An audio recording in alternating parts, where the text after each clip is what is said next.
Tiny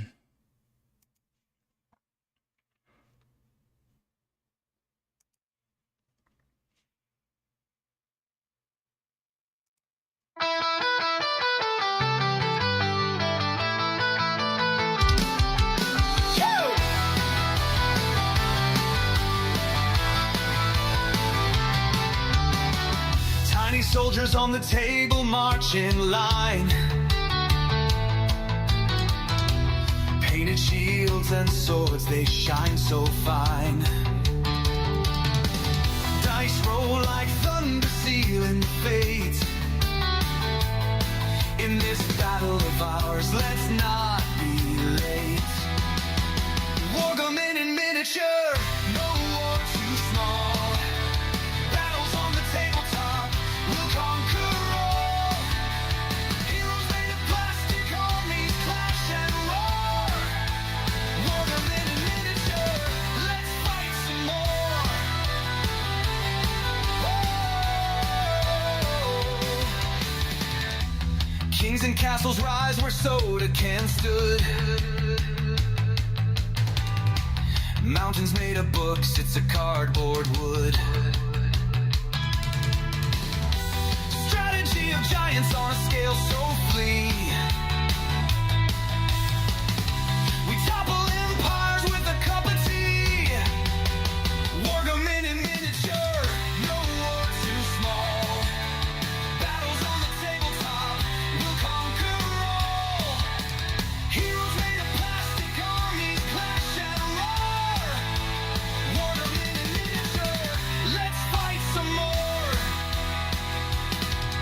Battlegrounds in living rooms, legends unfold in the chaos of dice. Our stories are told from the rookies of war to generals wise. The fate of tiny worlds lies in our eyes.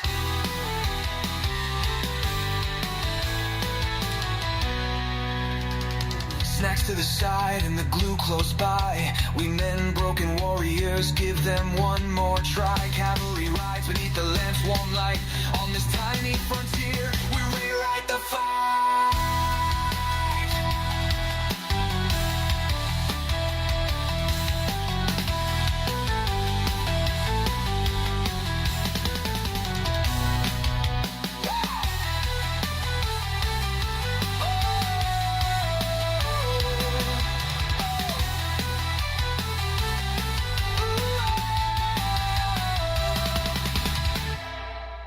Wargaming in miniature, no war too small.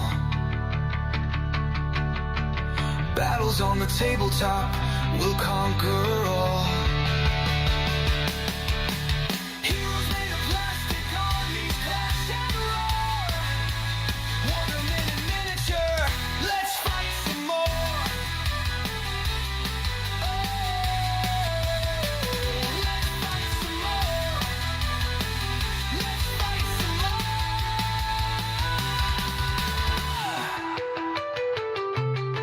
No.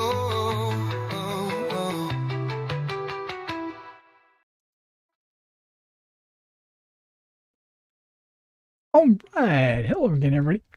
This is Derek, and I'm coming back at us with another Wargaming in Miniature video. We do our live streams. Okay, I've got some things that I want to do today. I don't think I'll be able to accomplish all of them, but we can get started. And we can work through a couple hours worth of Wargaming miniature modeling and stuff like that. So I just want to welcome everybody to the channel. That was one of the songs from my playlist, and I haven't really decided on which ones I'm gonna use as my primary, but I think that one is, I'm leaning towards that one, but I guess we'll see. I haven't put it up on a poll yet because I'd like to hear what my community feels about the 7 songs that I've chosen. Okay, so if you know what I'm doing, I've been working on my Napoleonic project um, primarily for marshals and generals, which is a rule set that I'm writing. And these are line infantry battalions, one in each bag. I want to double check. Man, my eyes are watering or something. I don't know. I'm crying or something. I'm all discombobulated. Okay, so let me pull up my Waterloo Army list. Here it is. This is the one. Okay, and this is, here, I'll go ahead and show you guys if you can see it, but you won't be able to see everything. Um, okay, so there's 4 battalions of light right there, which these are not the light battalions. Light battalions are in another Ziploc bag like that. The 6, now if it's in purple, I was having a crisis trying to decide if I wanted to make these small units or if I want to make them medium units. I think I'm going to make them small units, but I don't know. But I've got them painted. They're just not rebased because I've been needing to do a rebasing. And anything that's in blue has been successfully rebased. Now these empties, like this, are units that, or battalions that I've not finished. And there are 4, 5. Okay, this is one that I finished but not rebased. Okay, so, and what I was planning on doing is picking 3 of these battalions to work on today. Because working on these 4 battalions, I might even choose 2, but working on these 4 battalions, you can't see this, my screen.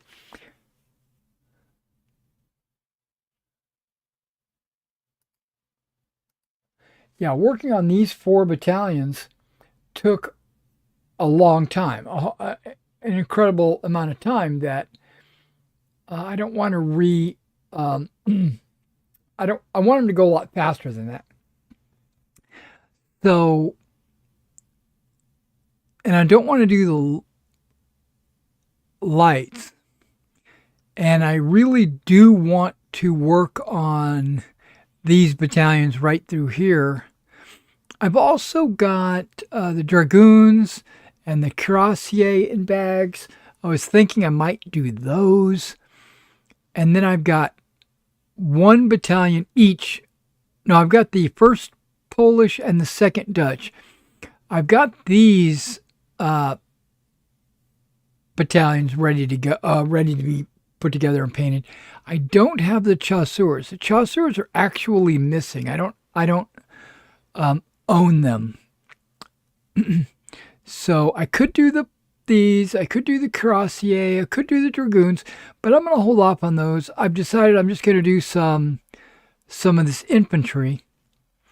And if I do the 1st and 2nd of the 2nd, which is these 2, the 1st and 2nd of the 2nd, we could get those 2 knocked out. And then I have the 2nd and 3rd of the 1st right there. But I don't want to do that. But what about the 2nd of the 3rd? That's this guy. So, really? Why did that color change?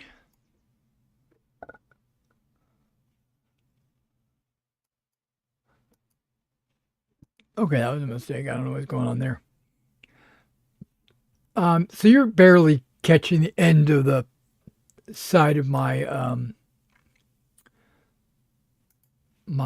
center display here.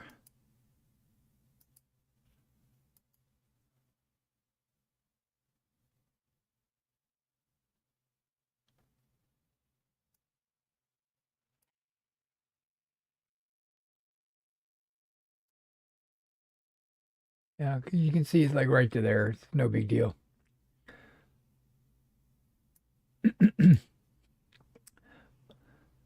But yeah, so I think because I don't want to do too many battalions, I could just do two, knock them out really quick, then do two and knock them out really quick, and then do this one, knock it out really quick. Um, Another thing, if I do wind up making these two battalions small, that's going to give me a number of figures, because right now I think they are 16 figure battalions. But if I make them small, it's going to make them 12 figure battalions. So there's going to be 4 figures per battalion, or 4 figures per battalion. That's going to be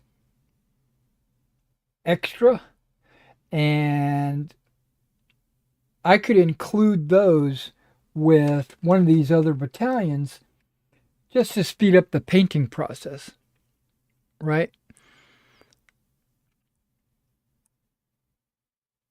And I'm not doing the lights. I just want to do the line really quick. And if I do the first and second of the second, I paint them, and when I get ready to base them, I could actually pull the 3rd battalion and rebase it. And then I can do these 3 together. So that's what I'm going to do. I'm going to do just these 2 battalions. I'm going to put these back in the Ziploc. But that's not really all that's going to be done there.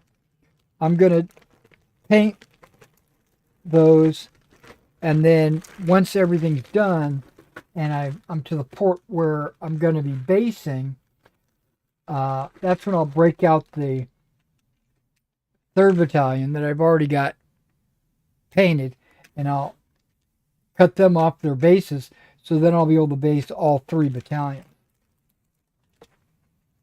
at the same time. Plus, by only doing 2 battalions, I should be able to get these done in like 3 days.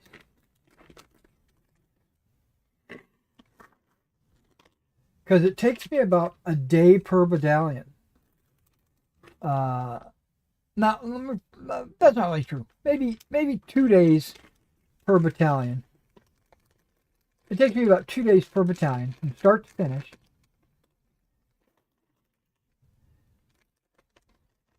And the more battalions I do, the more it overlaps. So like that should be 2, 4, 6, 8 days. And that probably took me about 6 days.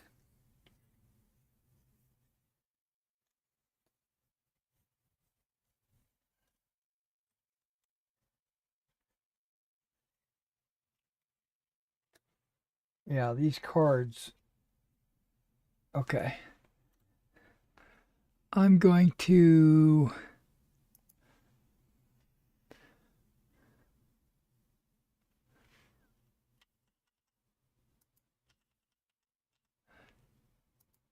just put a mark on there so I know that those are the ones I'm working on.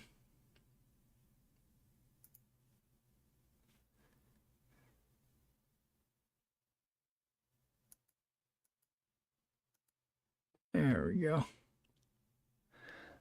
All right, so I'll save these Ziplocs for some other project. So what I'll do is I'm getting ready to take these into the bathroom sink. I'm going to use some hand soap on these. I'm going to swirl them around and remove these mold releases, and then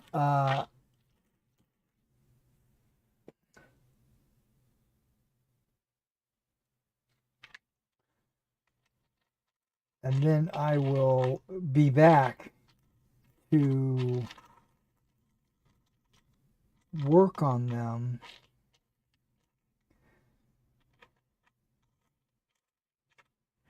Okay, if that is 1st Battalion,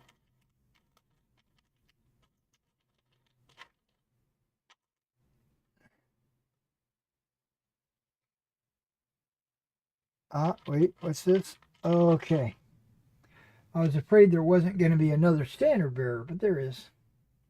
Now, all these standard bearers have the eagle, where uh, in actuality, only the 1st Battalion should have the eagle.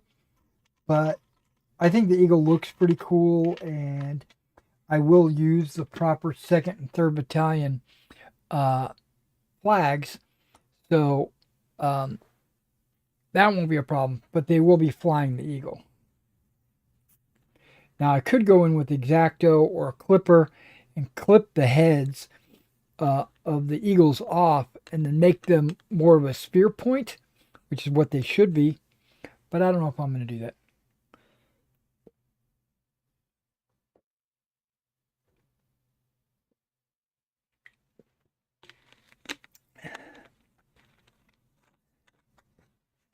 I mean, I am anal and I'm a stickler for uniforms, but there's some things that I'll let slide. Okay, so once I get these washed, I'm gonna lay them out on the table over there where they can dry. Because I'm not gonna hit them with a blow dryer or something like that because I don't have one. But while this is drying, I'll come back and we're gonna use our new mud on these 4 battalions. All right, so bear with me. I'm gonna go. Excuse me. I'm gonna go.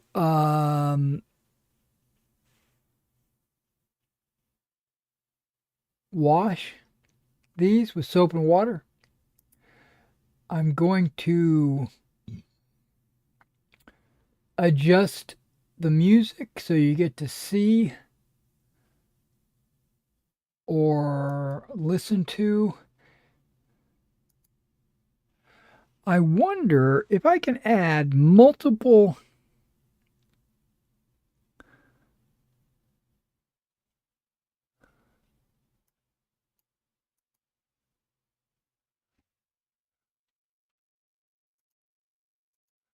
No, it's only going to let me add one.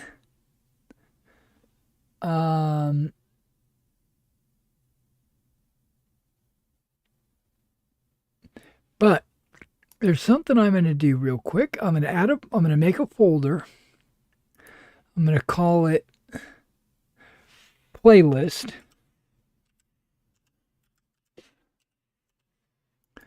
Sounds good. Whoops.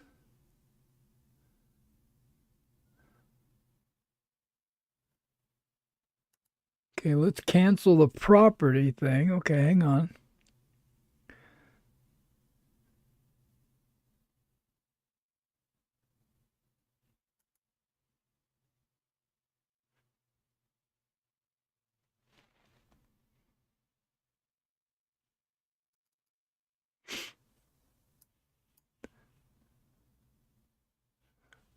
Okay, that's way too big. I can't see. View. Large. Okay, large will work.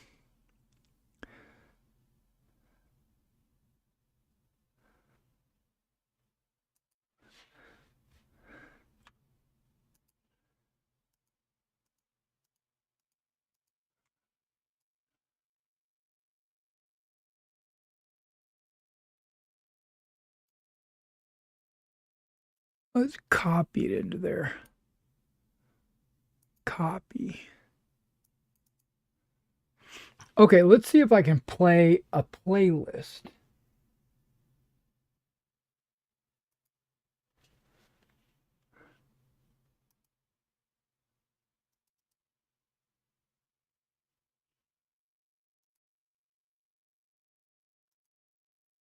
No, I know there's a way to do this.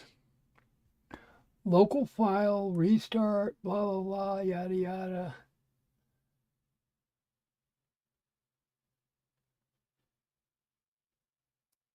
If I hit browse,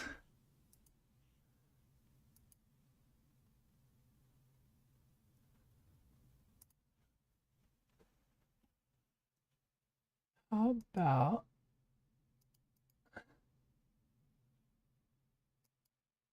yeah, it won't accept.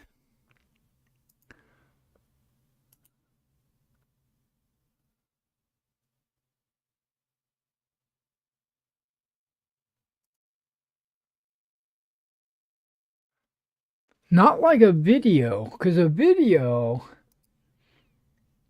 Let's cancel this.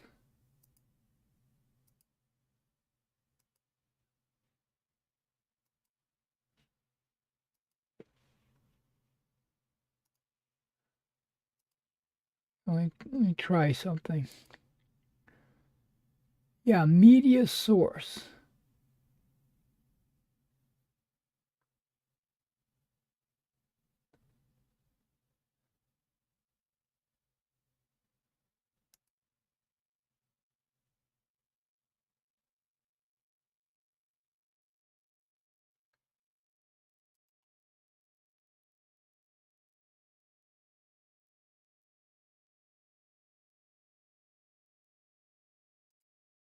Okay, maybe it's not a media source. Okay, hang on.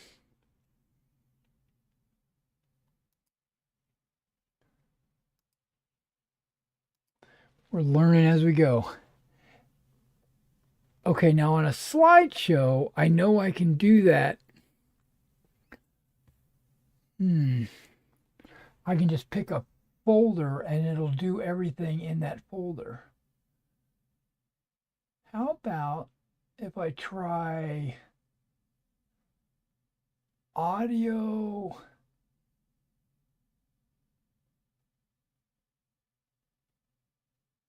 No, that's a capture.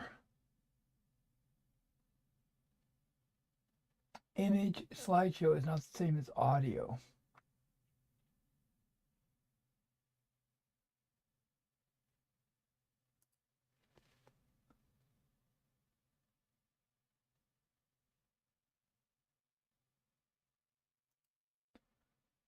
Okay, group. I don't have any idea what that does.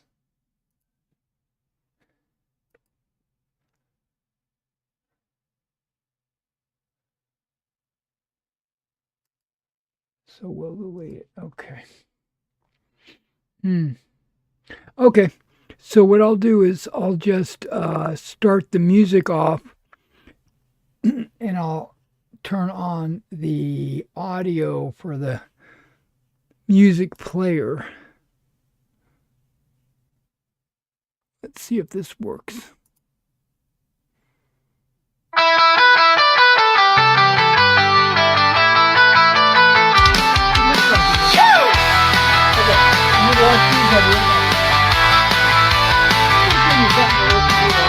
Tiny soldiers on the table march in line.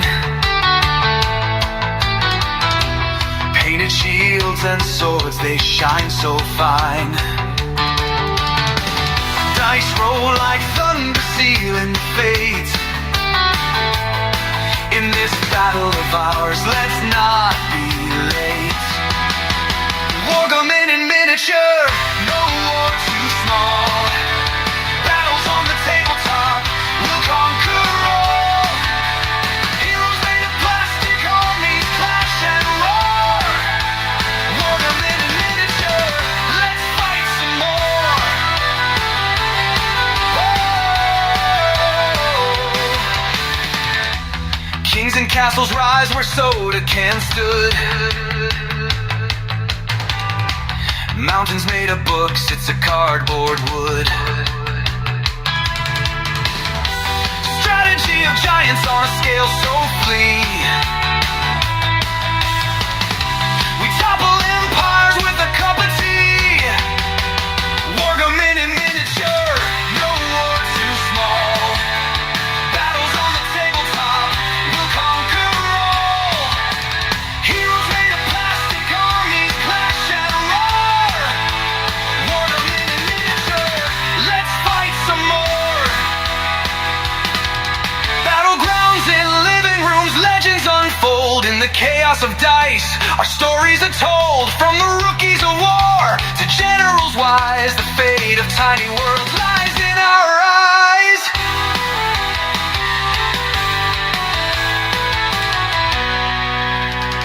Snacks to the side and the glue close by. We men, broken warriors, give them one more try. Cavalry rides beneath the lamp's warm light. On this tiny frontier, we rewrite the fight.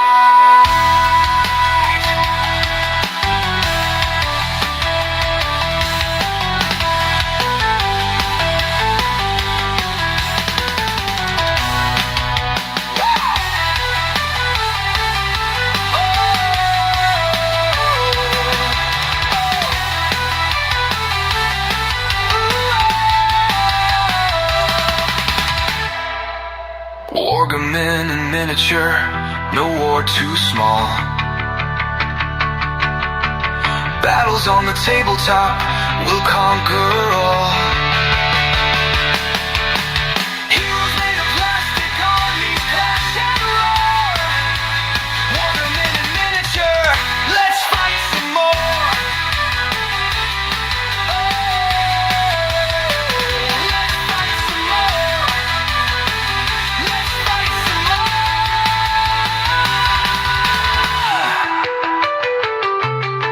No.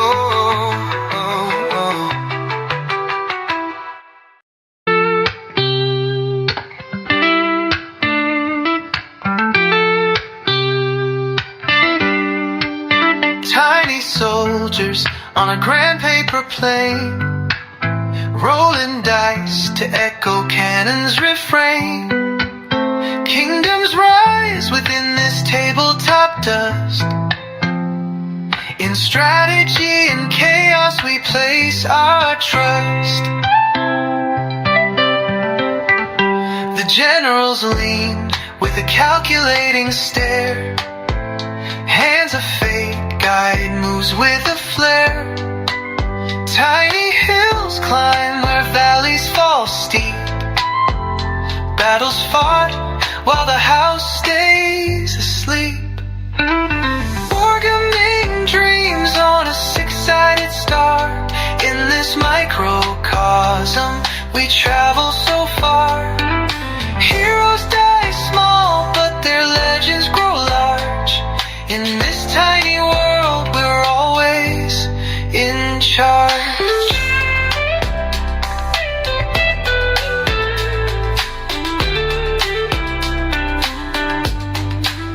Painted commanders in coats of bold hue patrol the terrain in colors so true.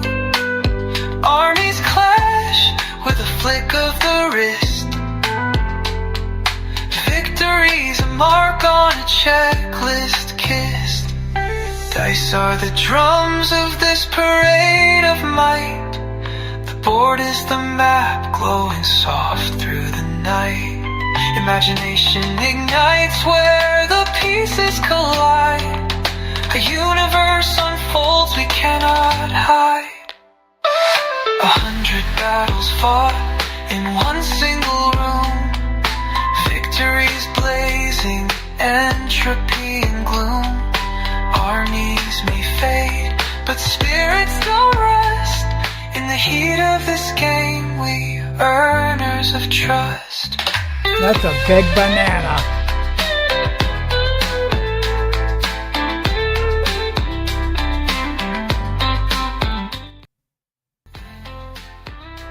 I'm going to leave the music playing in the background while I do this.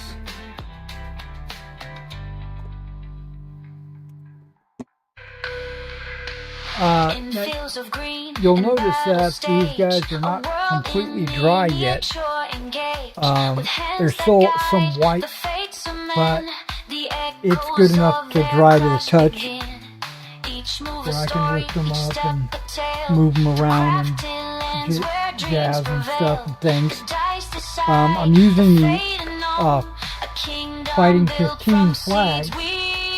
So these are the proper flags for the Land Grant Militia. These guys are Verdun.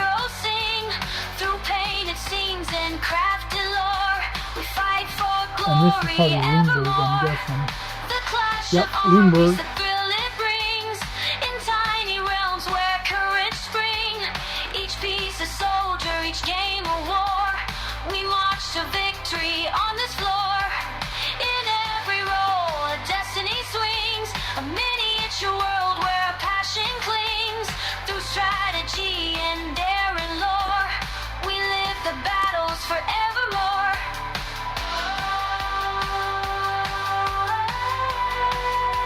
These guys are Hanover Landwehr, part of Best's Brigade.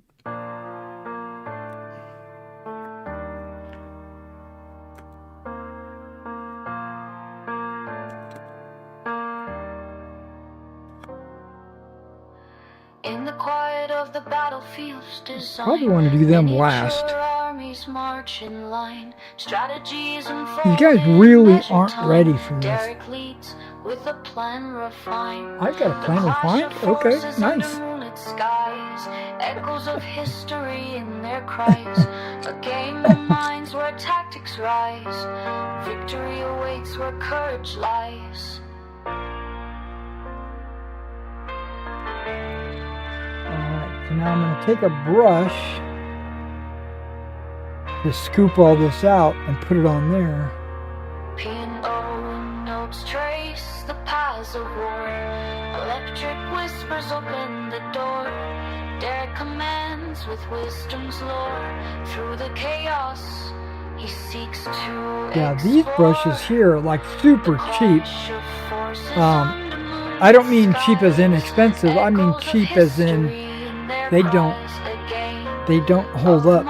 After one use, you can see that they flare out like that. And they're good for doing terrain and stuff like that.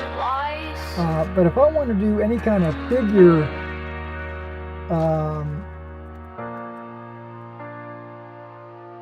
if I want to put flock or texture paste on a base, these brushes just don't do it for me. Okay, now these brushes, the black ones, one happy choice. Battles unfold on the tabletop plane. Strategies drawn in the heat of the game. Figures align in the miniature frame. Victory whispers through the thunderous rain. Each move a dance in a silent ballet. Clash of minds in a tactical And fray. just FYI, I did order another tub, but it wasn't mud, it was slow moving river water. It's a water texture, but it has like a little bit of green in it, and I was thinking it's exactly what I need.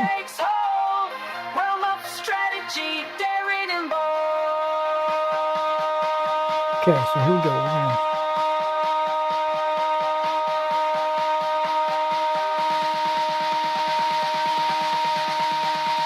shake this up.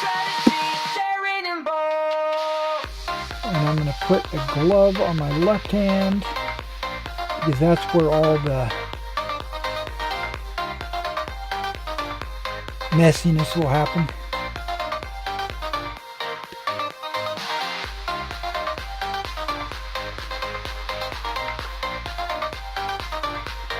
I've got some people in my Discord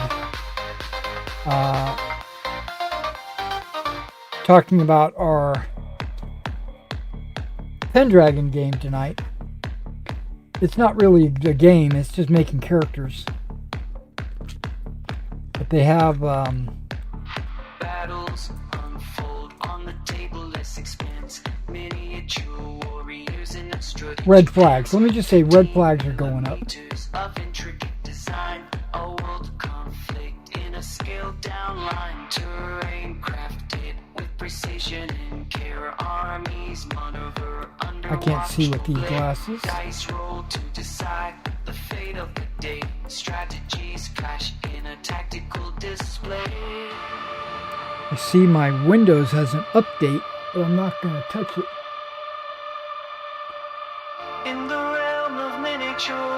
war and lore. Every move opens a new door. 15 millimeters, telltales and all of battles fought and stories bold.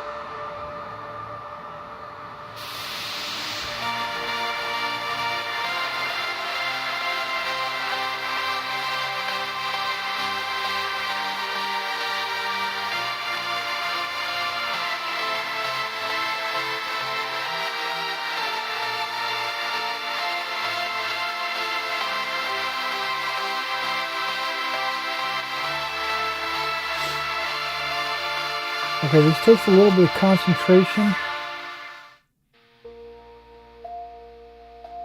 So, I apologize if I don't fill the dead air with conversation. Miniature worlds where stories are told, tactics and plans in the fields of old.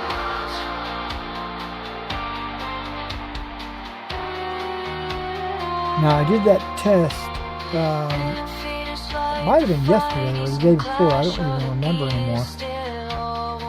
But I did a test to see if it stays gray or if it dries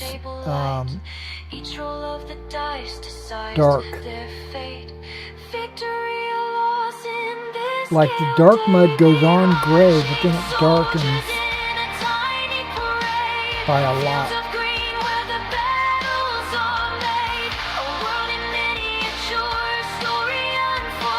And I didn't really see this dry dark like that.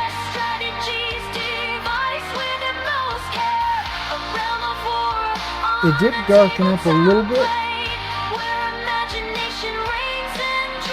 but not as much as I was hoping. So my mind went to work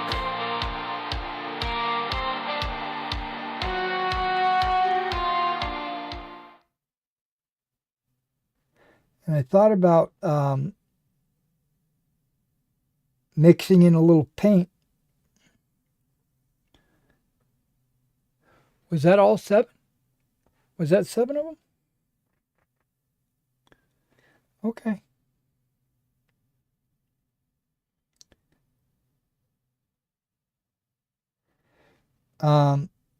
And then I also thought about,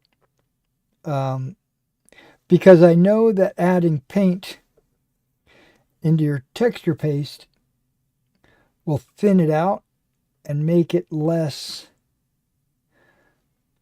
paste and more of a paint. You know, you won't get all that rough look to it. So I thought about it. I said I could put the texture paste on as is, with it being rough and everything else.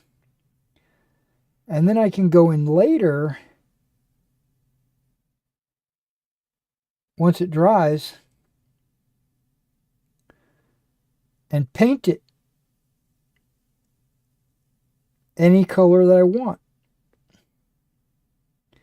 You know, white or brown or green or whatever.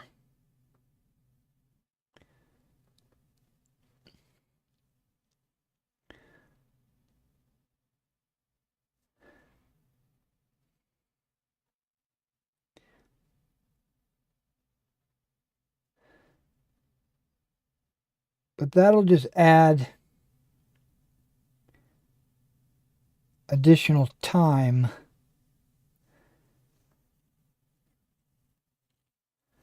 to the process. I don't want to do that. I don't want to add time. So adding paint to it is the best thing.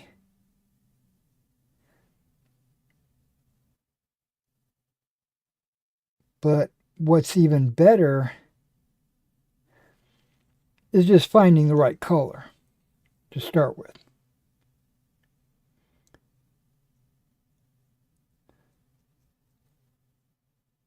Which might be the Vallejo mud.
Okay, you can kind of see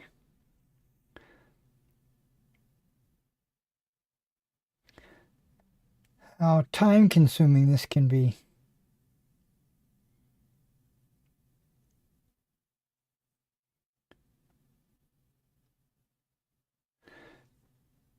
So I don't know if I mentioned this to you, but I have a customer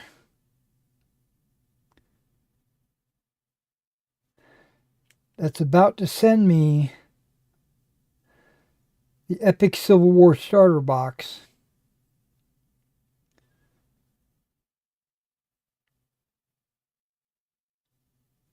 And he wants me to paint it up.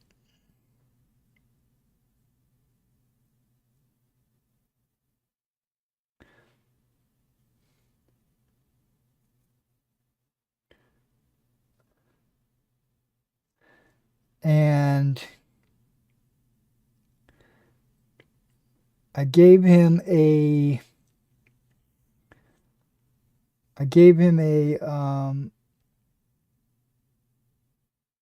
a quantity discount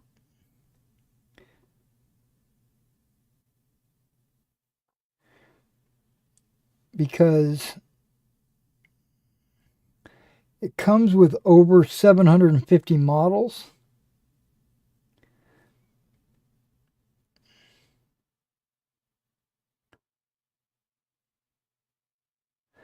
There's artillery and cavalry as well.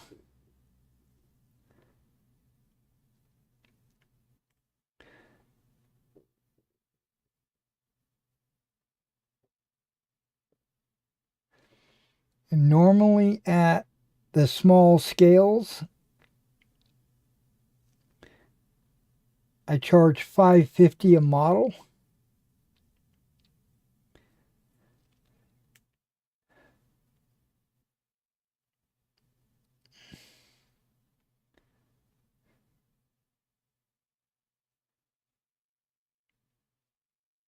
And so you can do the math. Just 5 times 700. Yeah, that's not even 550 or 750. It's probably closer to 900 actually.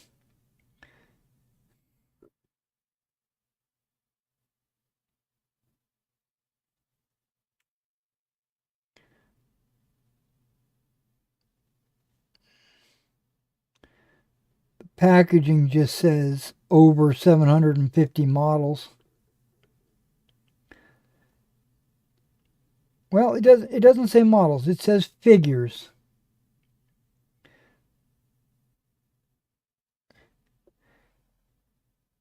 And so I thought about it. I was like,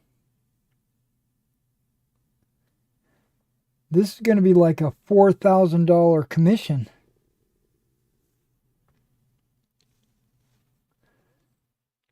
And I think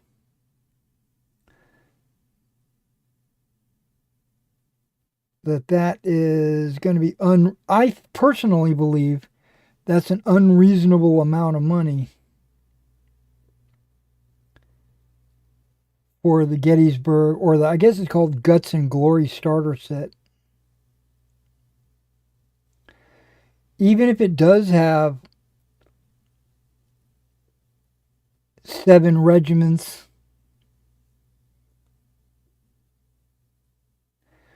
and each regiment has 100 figures,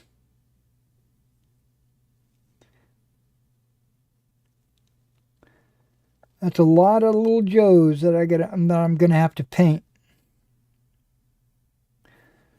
But I'm just thinking realistically, they're really not separate models.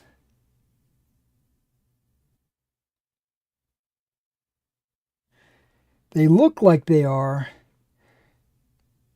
and I'll have to paint them like they are, but really they're clumped together in groups of 10.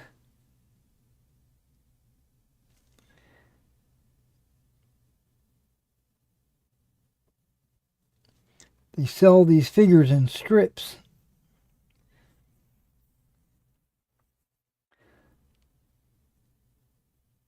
And I felt like I shouldn't charge him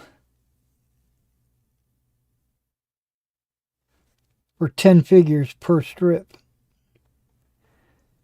So I'm charging him half price on the infantry. So the regiments, I'm going to count them as 50 figures, even though they're 100. Okay, my neck. Lean it over. But still, that winds up being 50 times 550. Which basically comes out, I think, to $225.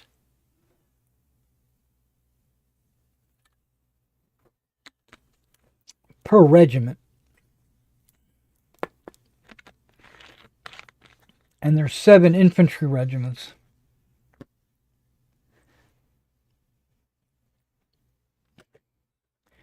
Actually, there's 6 infantry regiments and a Zouave regiment, which basically is an infantry regiment.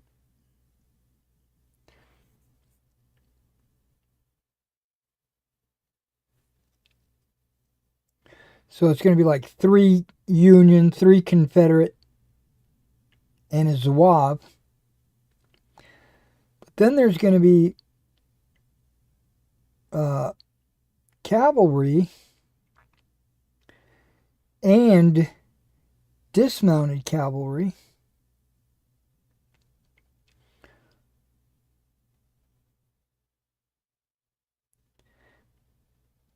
Six guns with crew.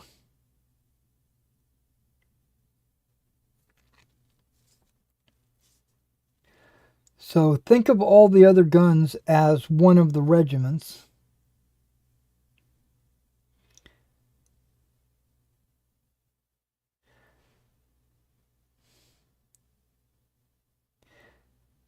And there's a group of skirmishers. And there's generals. And there's a barn and fencing from Sarissa.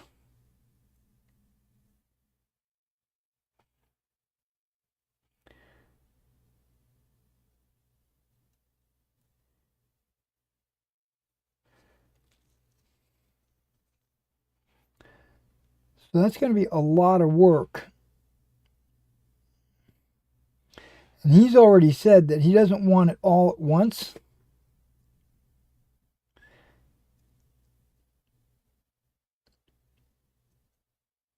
he won't be able to afford it like that. I won't be able to do like, here you go, $3,000. What are you going to do?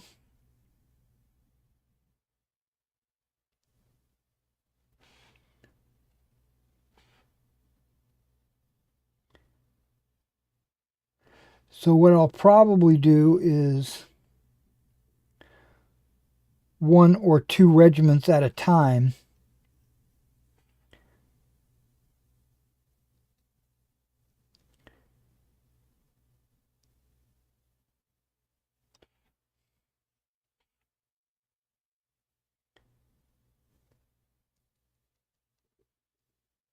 But that's still going to be a pretty penny.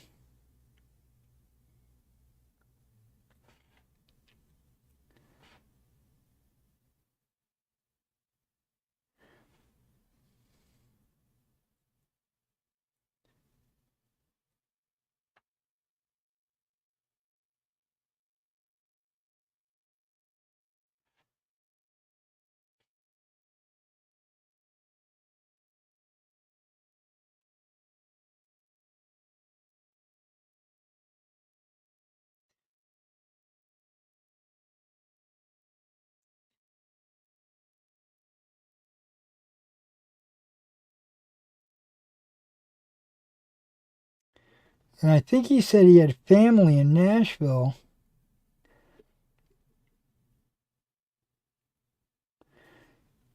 So he'll be able to come and pick it up in person.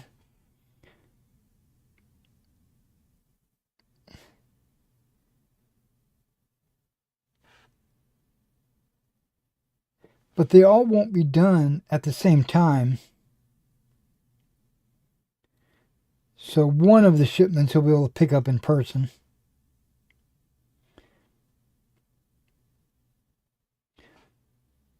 He'll save $15 in shipping.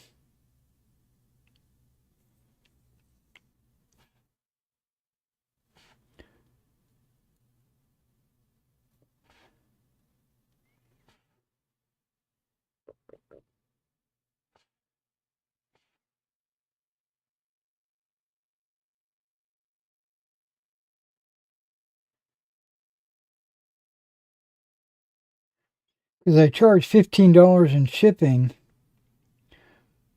per order. Pretty much no matter how big it is.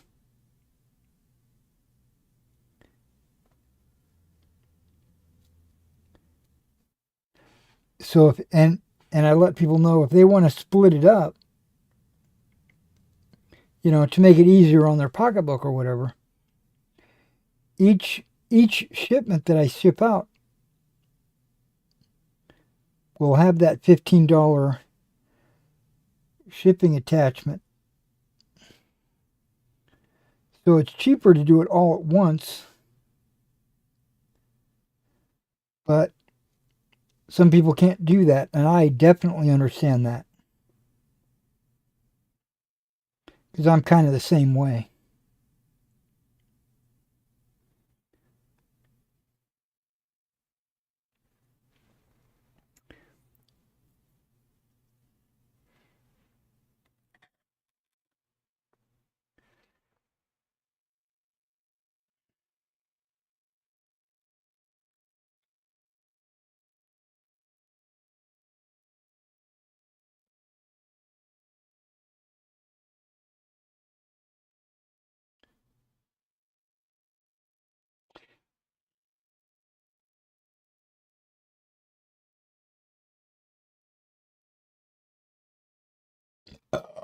Excuse me. That was that carbonated water.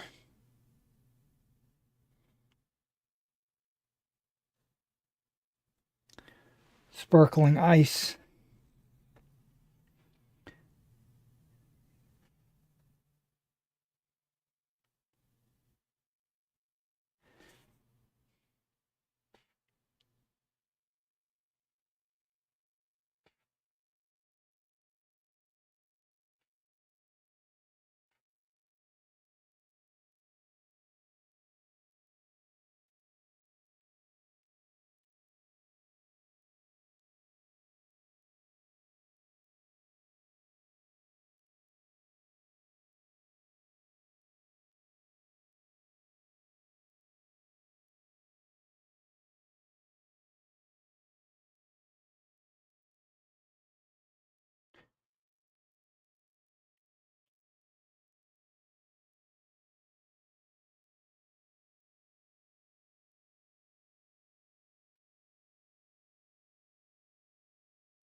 I'm looking forward to getting to know some of these players.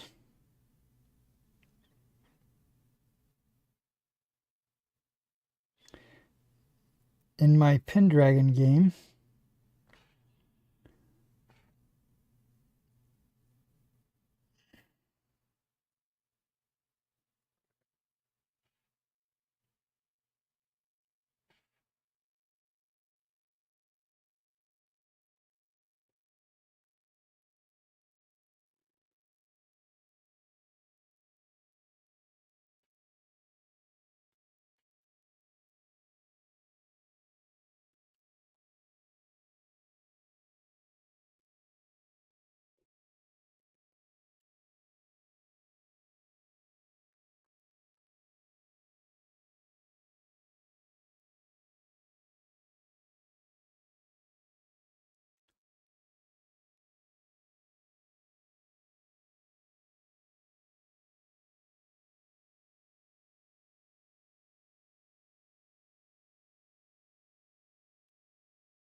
Okay, that's one battalion done.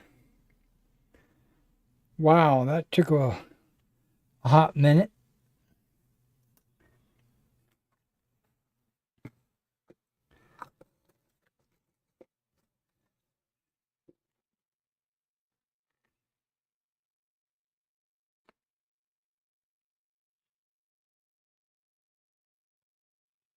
So I mentioned I ordered the ballast, which is actually I ordered talus.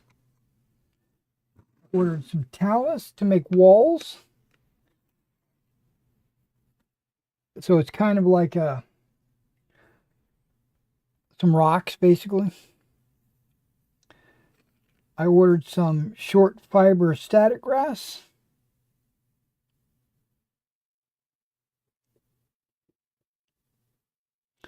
I ordered the water texture, which is designed for slow-moving rivers or streams.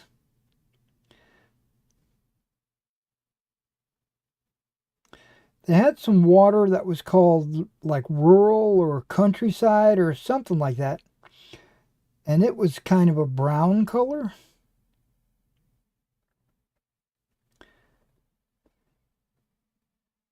But I wanted my water to, my rivers and creeks and stuff to be green.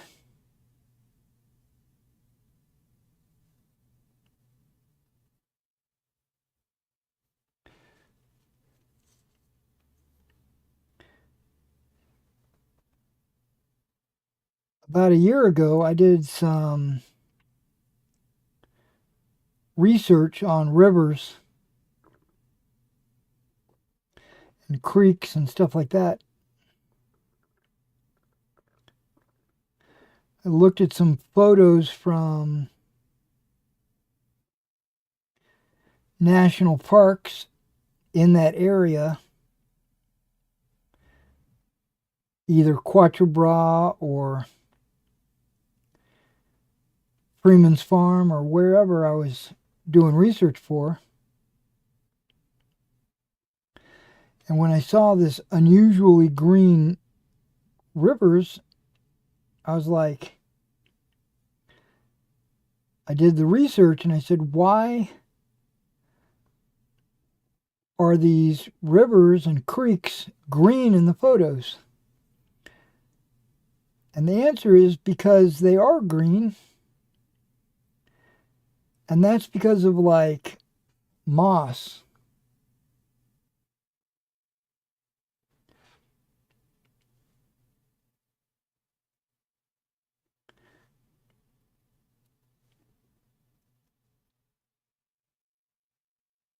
It said something about the shallowness of the water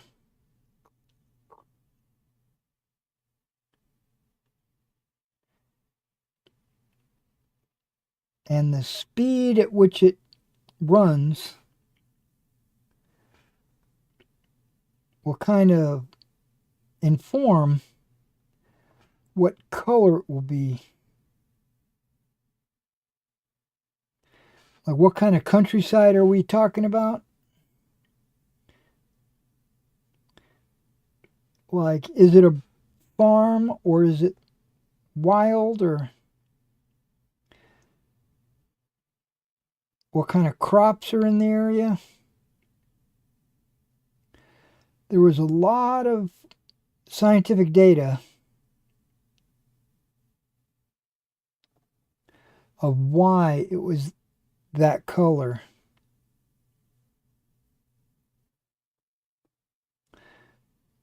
And as a war gamer, I'm like, okay, I'll just accept that as fact. And I will model all my creeks going forward green. In the past, I would model them like dark blue or light blue, some shade of blue.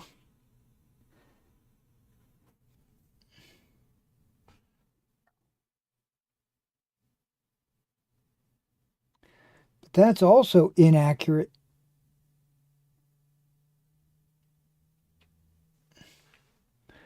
I watched a guy from Woodland Scenics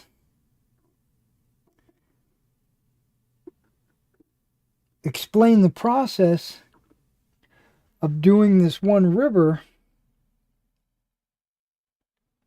for this layout that he was making. And I trust Woodland Scenics quite a bit. And what he did was he painted the river and the lake black.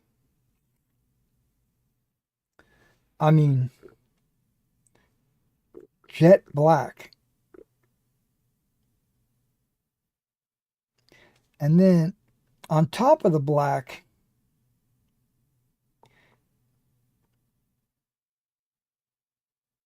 he used a sponge and painted some white, or maybe they were light gray, splotches all over the black.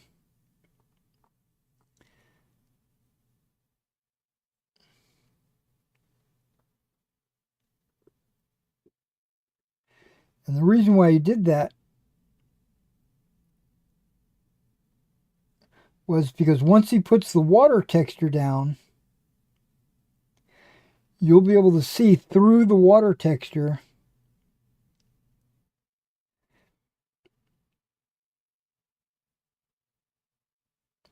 and you'll see these little, it'll be black,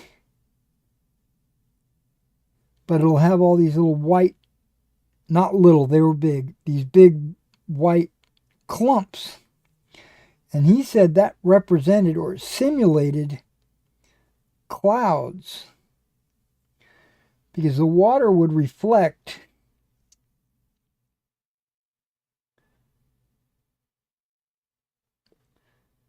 the clouds, and you would be able to see the clouds in the water. And I was like, wow, that's a lot of thought going into doing just a lake and a river. But I was into it.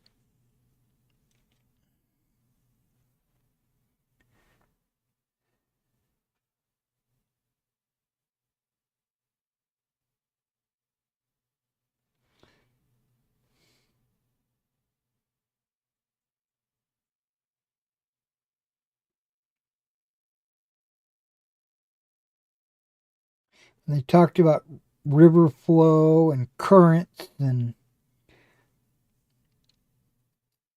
stuff in the water. And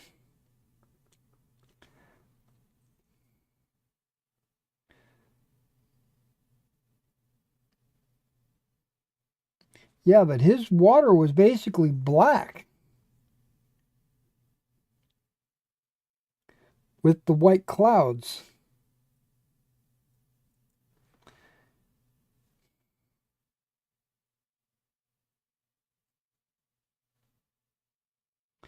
And he said that's because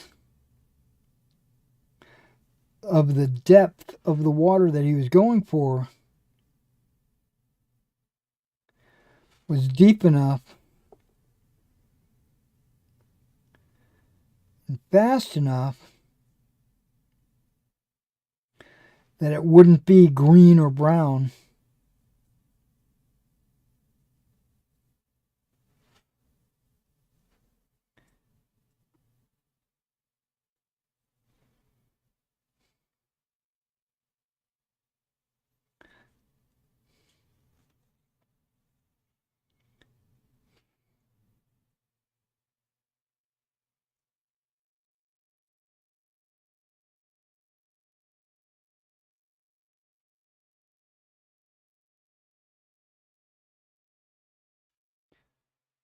Yeah, my neck is killing me leaning over with this headset on.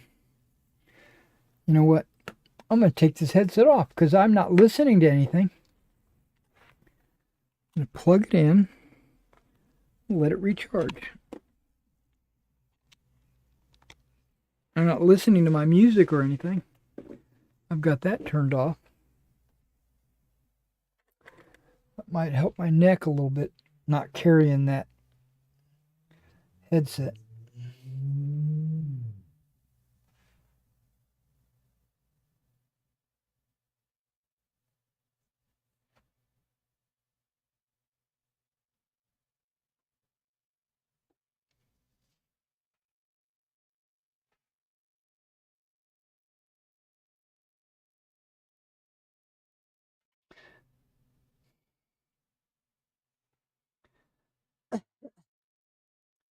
So the Oblivion game has been remastered.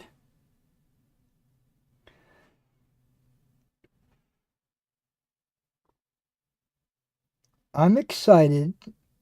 I want to play it, but I don't want to drop everything from Skyrim and just go jump into Oblivion.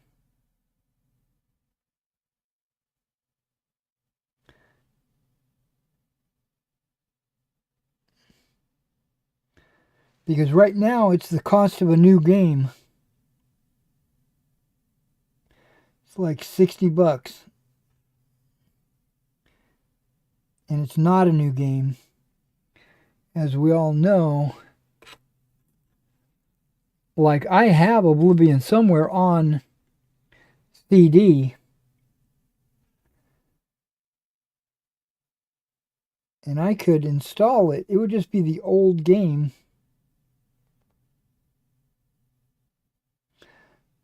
But I don't feel like I want to pay $60 just for some graphics. Not just that, but also there's some additional voice acting.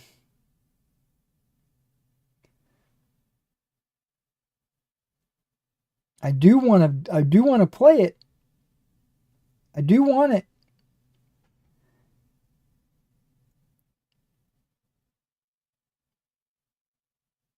And if I wasn't in the middle of a Skyrim playthrough,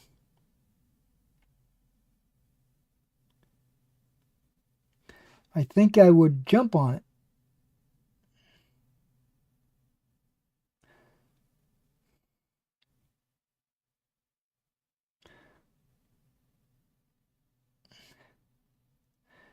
I'm actually proud of myself for having a little bit of self-control and not jumping on it as soon as it was released.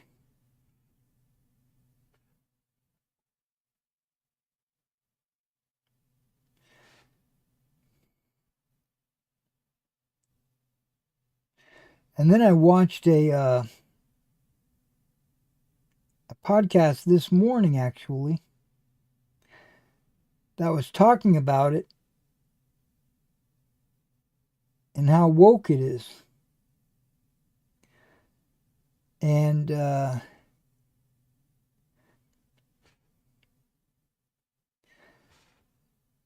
that thumbnail was kind of a little bit of a clickbait, because they said they don't know if it's woke or not because it just came out. They hadn't had a chance to really evaluate it. But they did find one thing already. But they said if that's the only thing, they can get past that. Not that big of a deal. But during character creation,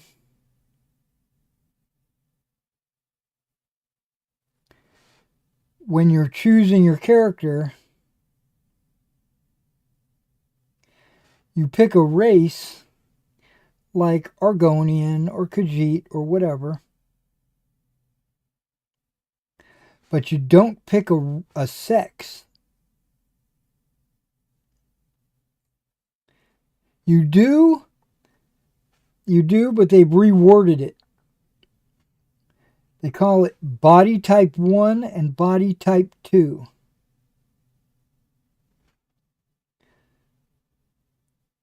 That's spooky. A game company that can't admit there's two sexes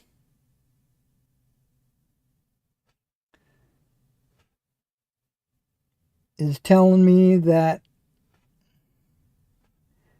there's probably other problems in regards to ESG or ideology.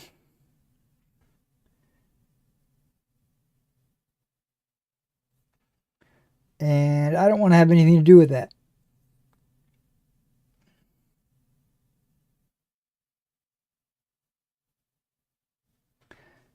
And they also said that they're not buying it until it comes out on sale, which I guess they anticipate it coming out on sale in the summer, because Steam always has sales in the summer. And this one will probably be on that sale. And I was thinking to myself, that's a good reason, or a good way to kind of stall and wait and not jump in on the bandwagon. Because I'm noticing a lot of like Skyrim players are dropping their Skyrim games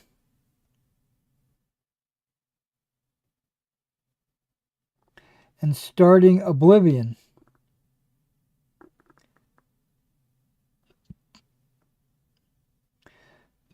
There's a bunch of gamers that came out of the woodwork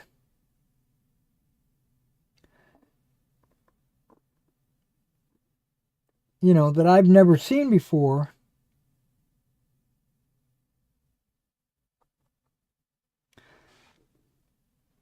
to play Oblivion, which I guess is the reason why they did a remaster.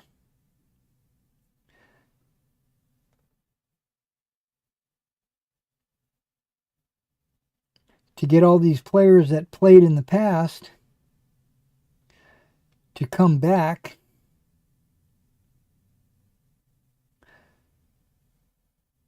and buy the game again.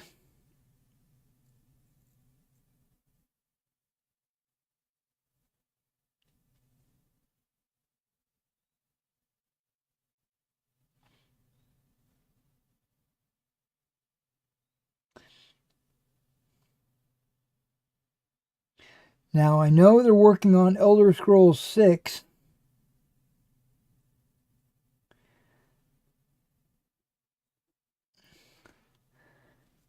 And I hope they don't Starfield it.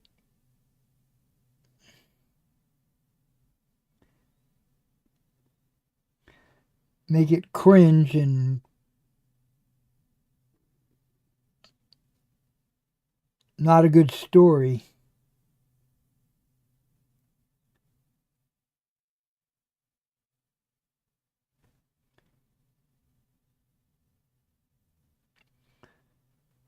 That's what I'm afraid of.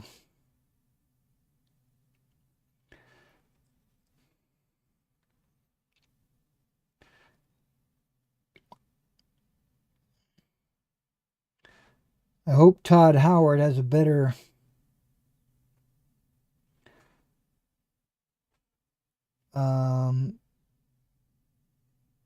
plan for Elder Scrolls 6 than he did with Starfield.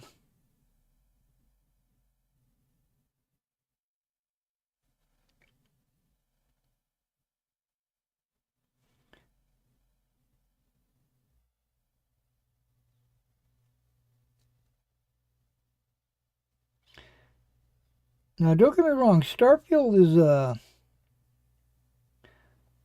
from the amount that I played, I thought it was okay. The problem is that it was only okay. There wasn't the feeling that, like, oh man, I can't wait to get home to play Starfield. I wonder what the conclusion of this quest is going to be. Man, I'm intrigued by this story, and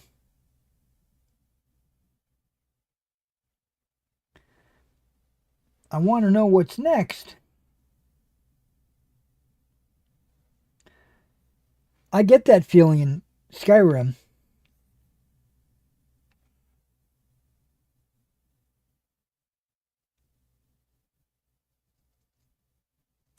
I think I got that feeling in Oblivion when I played it when it first came out. That was so long ago, I don't remember. I just remember I enjoyed the game.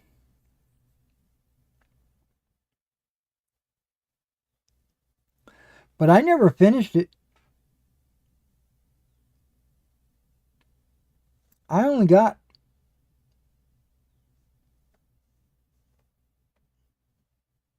I didn't get very far in the game.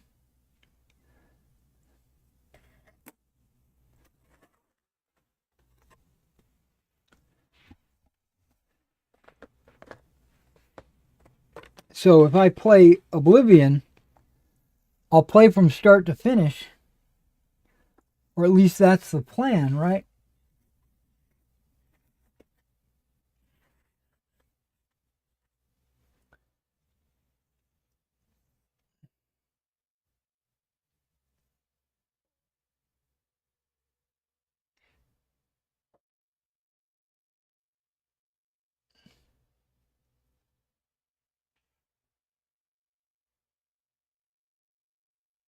But this is the third time that I've started Skyrim.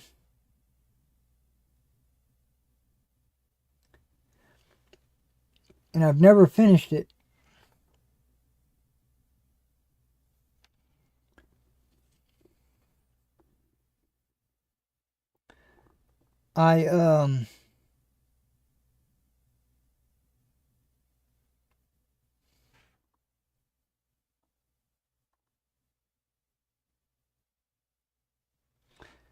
The first time I played it,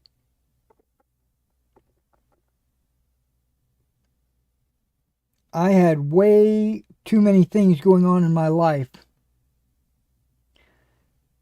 And Skyrim, I just didn't have time for it.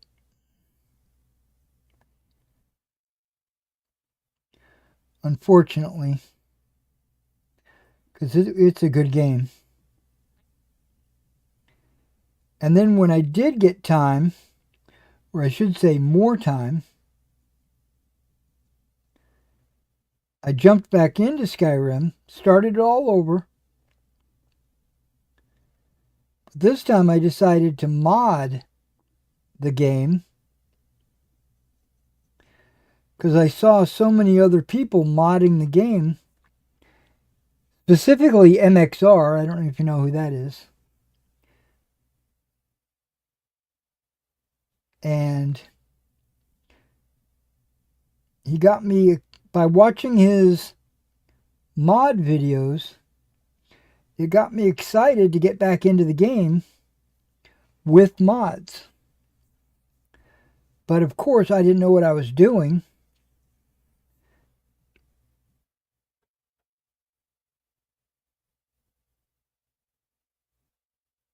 It was the first time I'd been using that many mods. What could go wrong, right?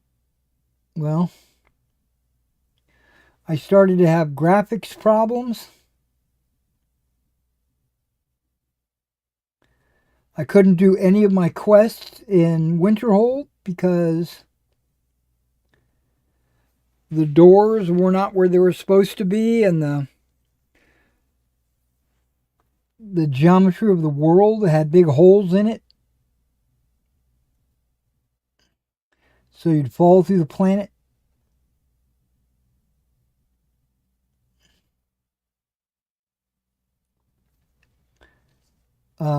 And that got, I could still play, but it got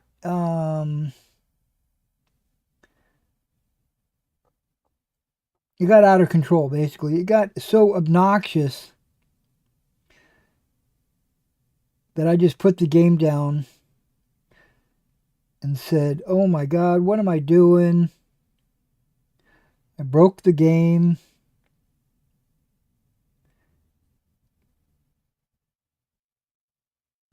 I even turned these mods off, the ones that affected the city.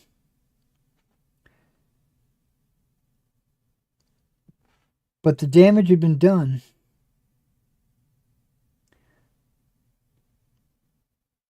Apparently, with these mods turned off, I still had doors in the wrong place, big gaps in geometry.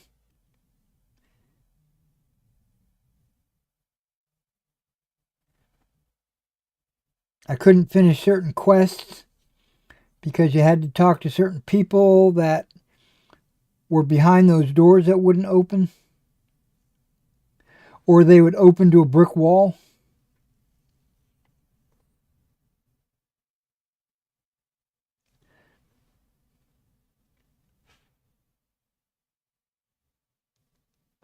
So I quit. And then just recently, I got the courage back up to go back into Skyrim. I completely reinstalled the game, but I knew I was going to go back in with mods. But this time, I was very diligent on which mods I was going to use and which ones I were going to avoid. And I've only had a couple of issues going forward, but at least I was able to get past some of it. You know, it wasn't game breaking like the first time. Okay, I'm going to take just a short little neck break.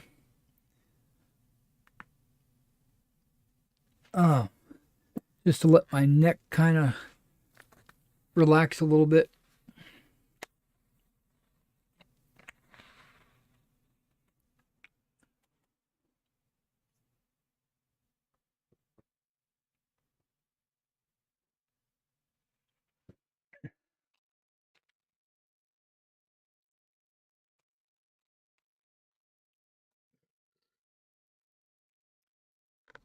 Yeah, we've got, what have we got? Like 2 weeks? Yeah, 2 weeks till my Pendragon game goes live.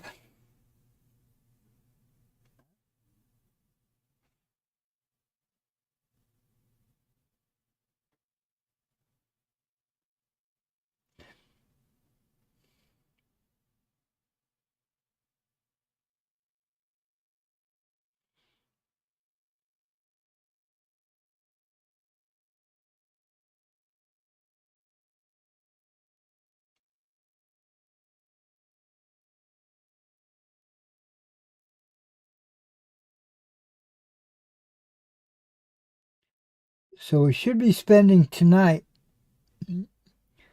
making characters.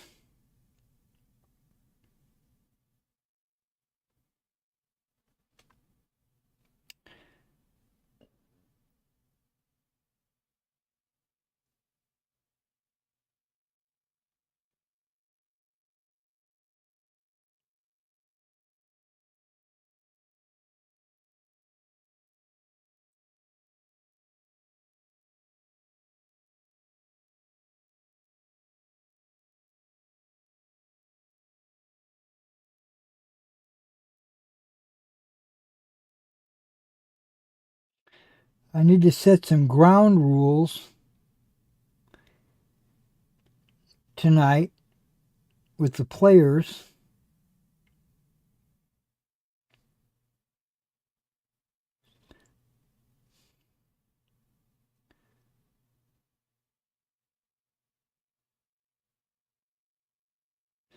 Just so they know where I'm coming from. So they won't be like shocked when I do something,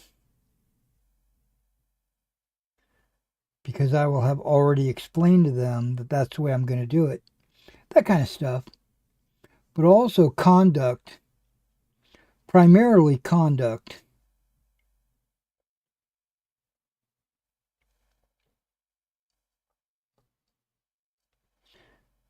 How I want my players to conduct themselves during a game.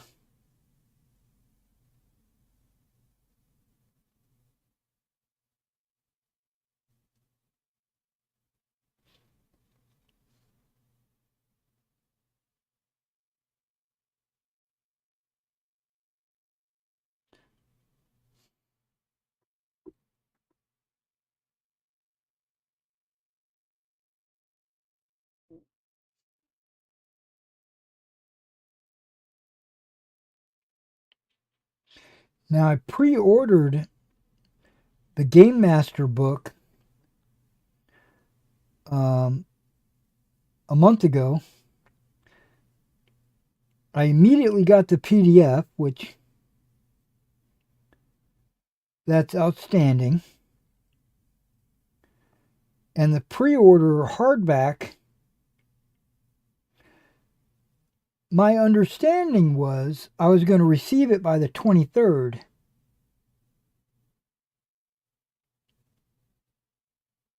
But I could have been mistaken. It might have said they were going to ship it on the 23rd. Or I just haven't gotten it yet.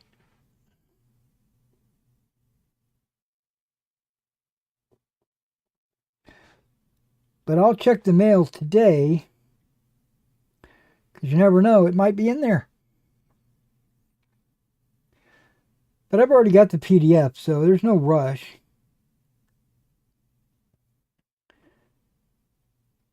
And there's nothing about the Game Master's book that I can't live without anyway. Because I'm running a couple of modules, 3 modules to be precise, and they all, nope, 4 modules. I'm running 4 books, and they all tie in together nicely.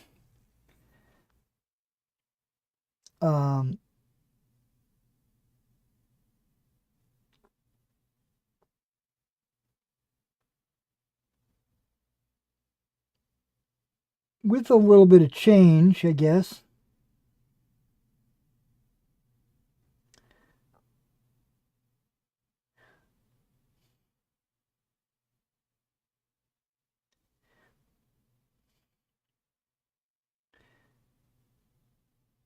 There's a book called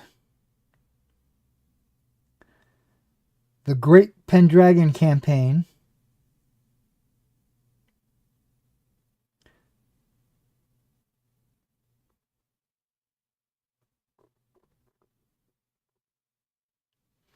Which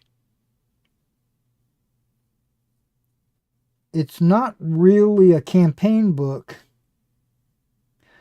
It seems like it's more of a history book. But not real history, but Pendragon history. Like, in this year, Arthur did this. In this year, Guinevere did this. You know, and it goes down the line like that.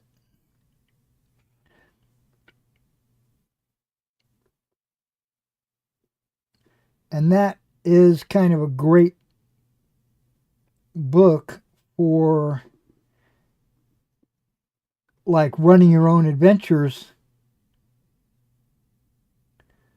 without stepping on any toes from the written lore.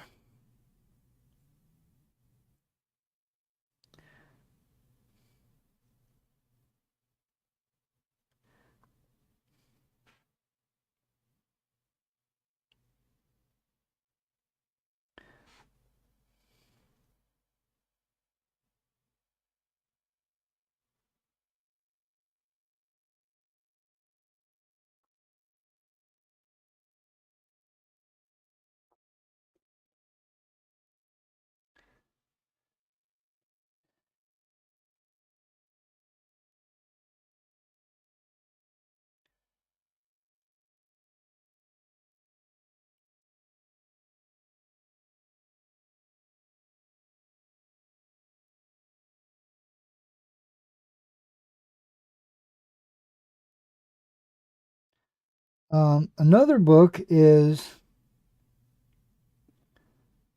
the Game Master book.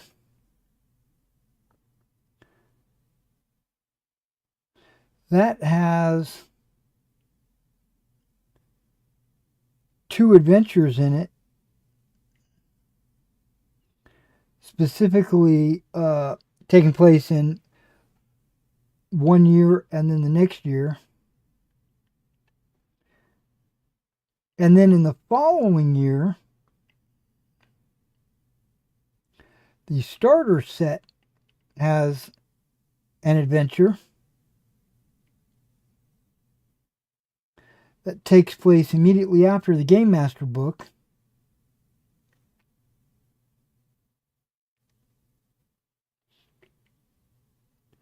And then after that one adventure, there's the Grey Knight campaign, which is 5 adventures. I think it's 5 adventures. Or 5 years progress after that. So I've got 8 years in modules forms.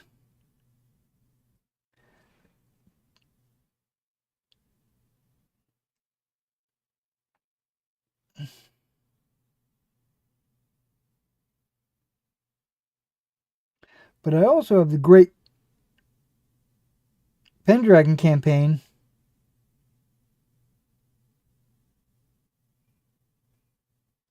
which lets me know what's going on every year. And in some of those years,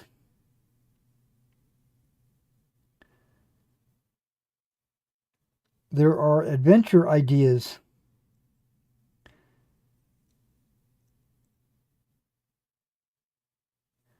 that you can lean on, you know. So I'm excited about it. I'm not fluent with the rules.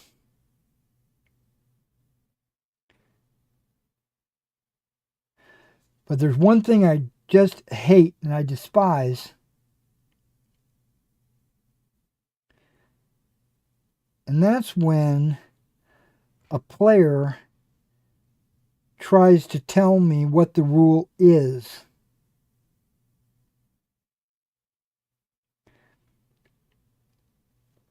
Now, I'm not saying I'm perfect.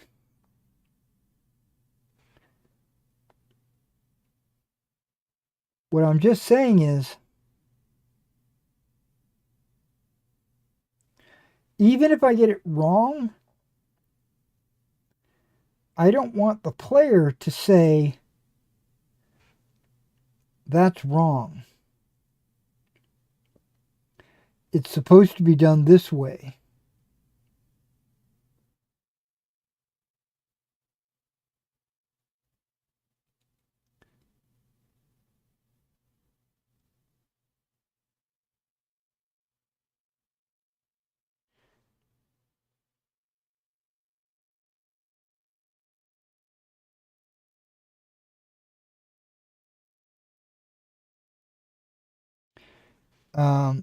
In the old days, we used to call those players rules lawyers.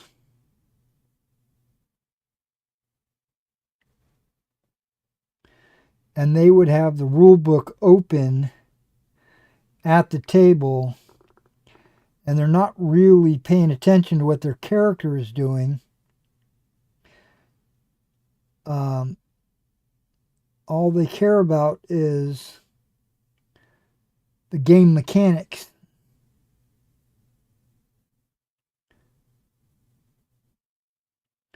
You know, he rolled a d8 when he was supposed to roll a d10, etc., etc.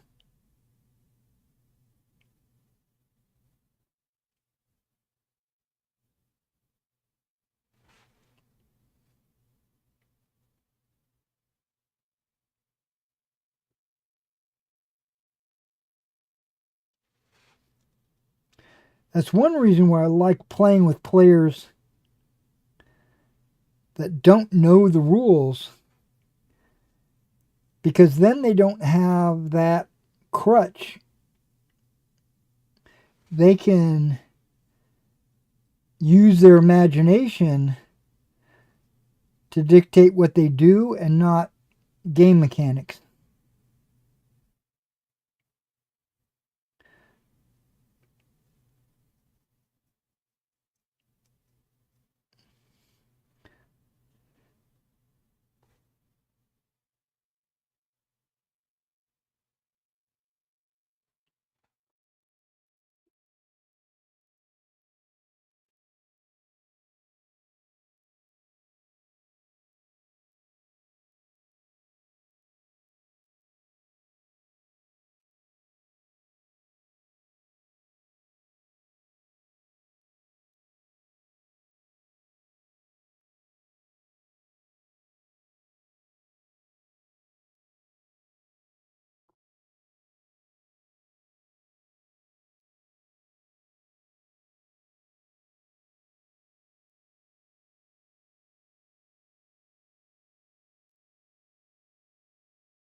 Okay, I'm going to have a little bit of disguising when I do the grass on that base, because the figure bases are pretty large, pronounced. Grass will hide that though.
But I'm not going to be able to do the grass on this video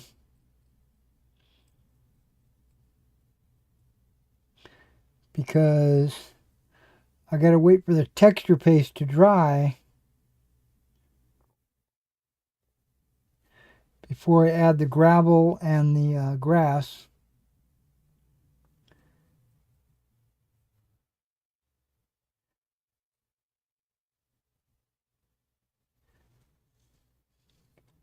So all we'll be able to do is the ground texture.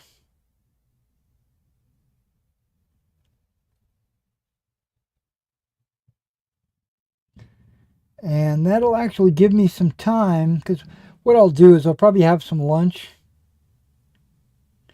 And then after lunch, I'll probably dig into my Pendragon game and brush up on character creation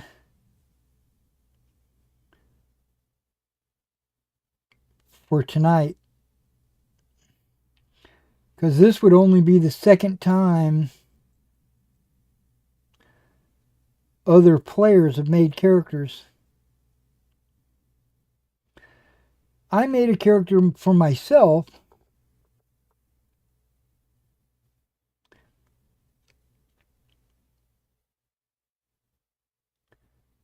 just to like run myself through the mechanics of it.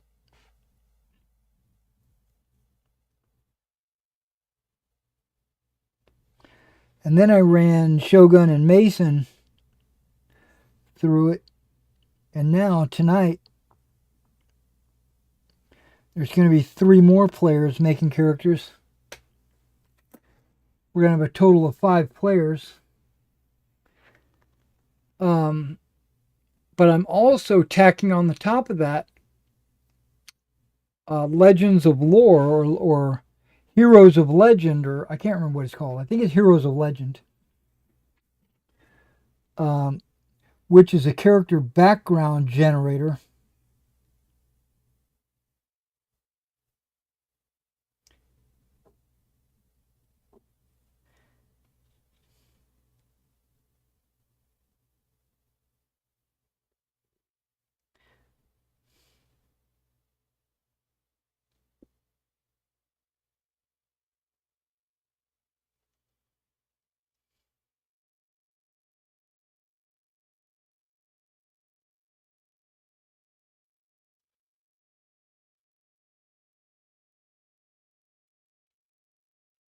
Which I think will fit really good with Pendragon.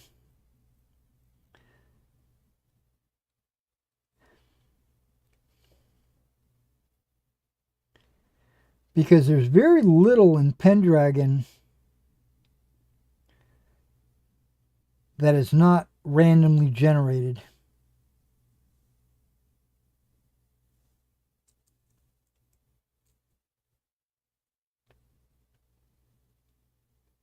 You know, like your parents' glory and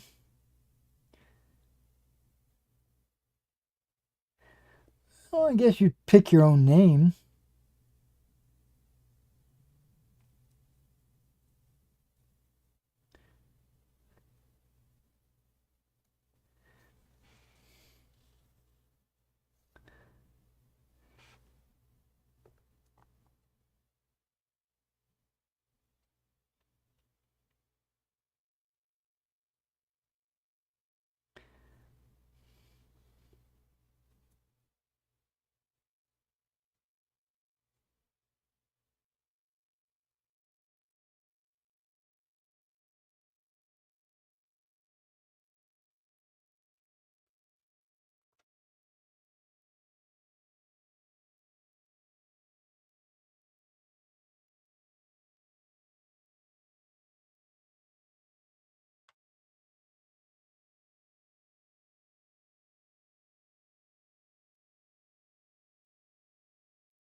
And I've got this one player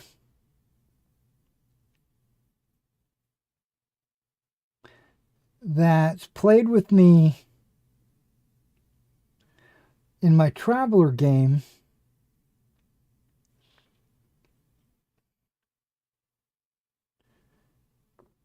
And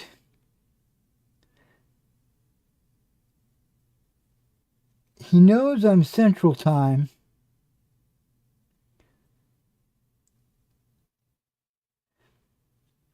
He knows that all of my posts, time-wise, is done in Central Time. He knows this. He's played with me for a year.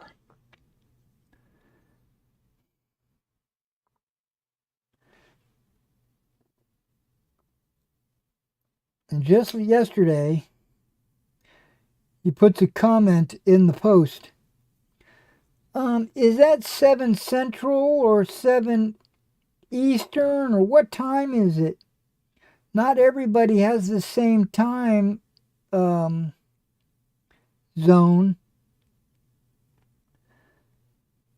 I'm like, oh, dude. Where is this coming from?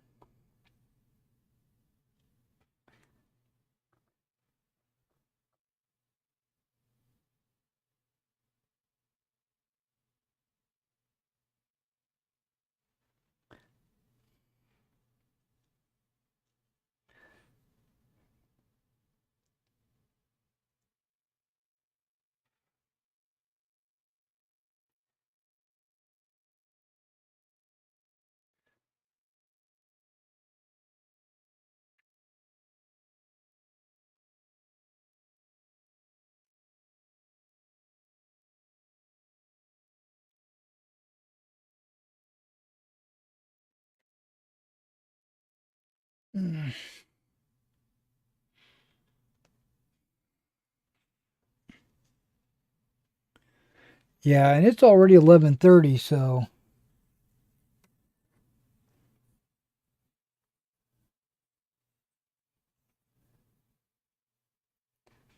I don't think I'm going to go much further with this.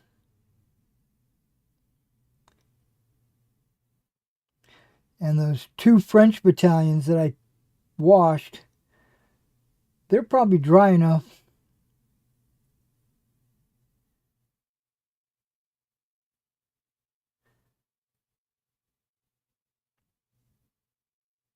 I'm going to use my file to, I'm going to file their base bottoms so they stand up.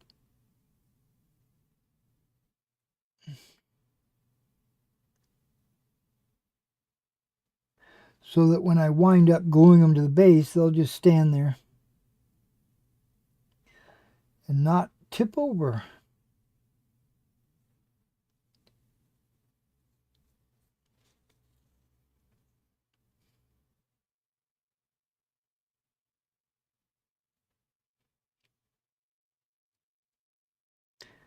Now, yesterday I said that I was going to get that T800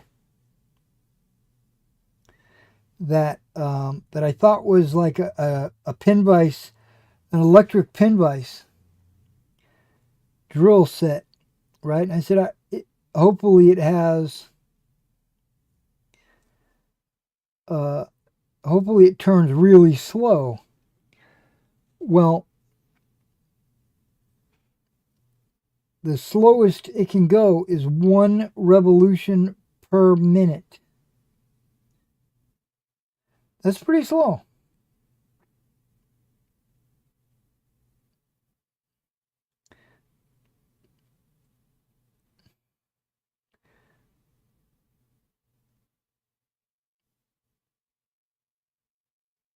So it would be a perfect drill bit set or drill set. Rechargeable battery, just plug it in, recharge it. I'm sure it's not very loud.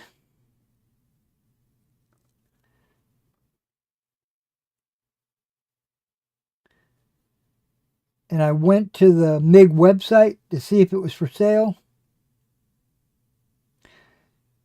And it is.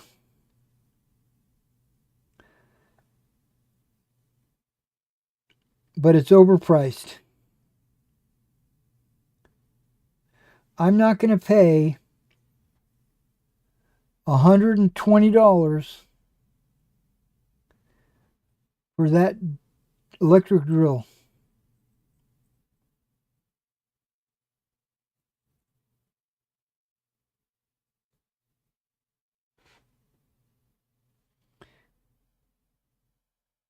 Even with all the cool features.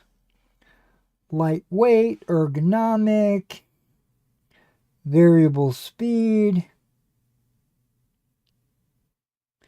rechargeable. It's got a lot of cool features. But I can't bring myself to pay $120 for a pin vise.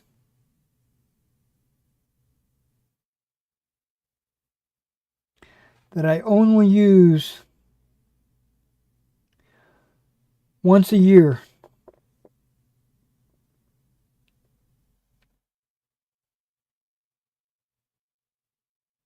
Or might not even be that. It might be I only use it once and then never again. So yes, it would have sped up my Macedonian 15 millimeter pikes. I would have got all their hands drilled out. Romans, or anybody else that's got spears or pikes.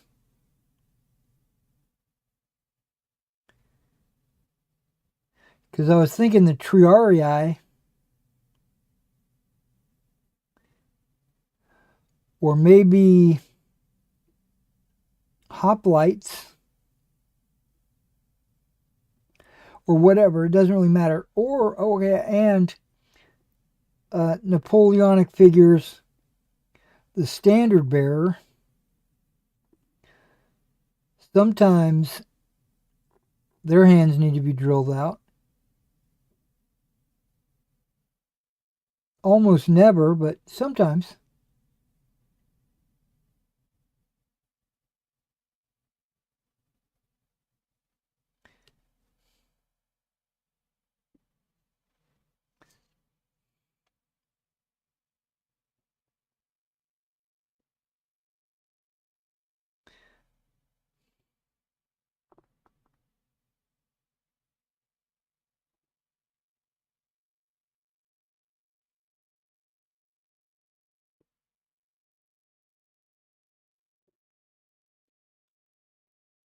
It just wasn't.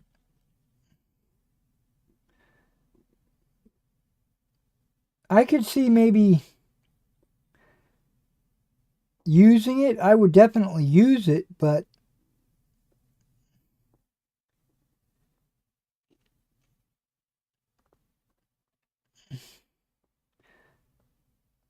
let me rephrase that. I would use it if I had.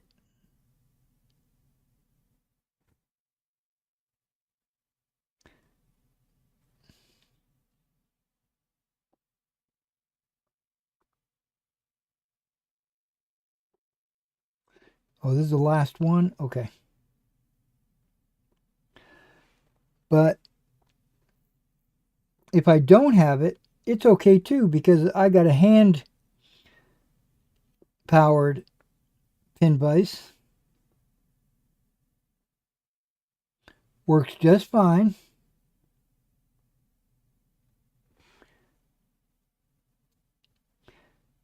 You might say it's a little more time consuming, more strain on the fingers and the wrist.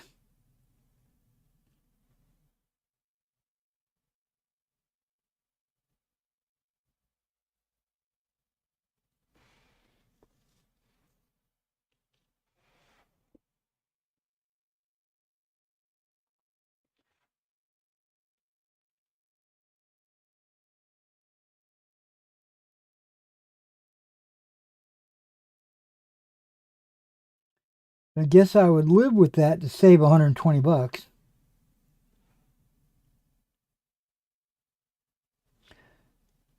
Okay, now it's the tough part.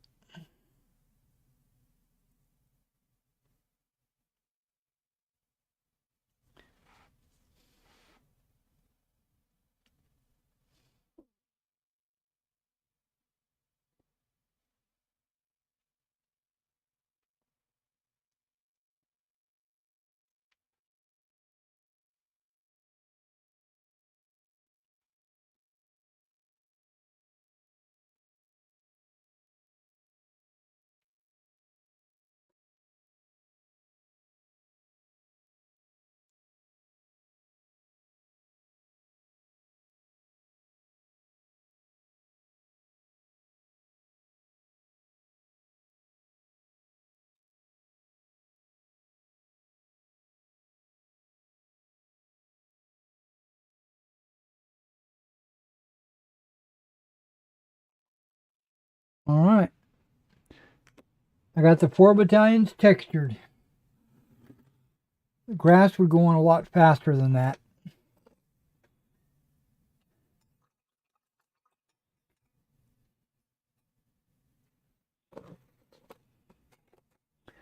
But I'm going to have some lunch. And I'm going to dig into my Pendragon RPG before our game tonight. Not really a game, it's character creation. All right, guys. Thanks for hanging out with me and listening to me ramble. And I don't think I'll be on tomorrow. Yeah, I don't think I'll be on tomorrow or tonight for Skyrim. I think after character creation, I think I'm just going to go to bed. All right, I'll catch you in the next one.